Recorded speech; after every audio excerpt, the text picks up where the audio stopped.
As a kid, I always loved learning by playing. And I think every kid is a lot more stimulated that way. And National Geographic is offering a bunch of different kits. But this one here is the Earth Science Kit. I think you're going to love it. I think it's awesome. It's got 15 different activities. But check this out.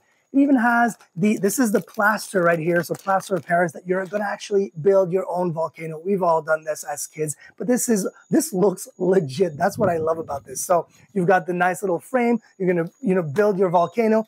It comes with everything to get that volcano erupting and really teaching you about science at the same time. You've got, I'm not going to go through all the activities, but just a few here.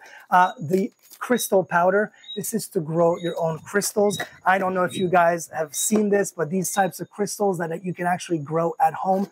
Yes, it actually works. And yes, it's super cool to see. And your kids are going to love it. Like I said, really, really nice explanations as well. Super well written and very, very educational. It is part of their STEM package or their STEM kind of products and brands. We're huge fans. They've got astronomy, they've got geology, they've got earth science. I mean, they've got so many different ones. We are super happy to be trying it out. And we know a few kids that will love them.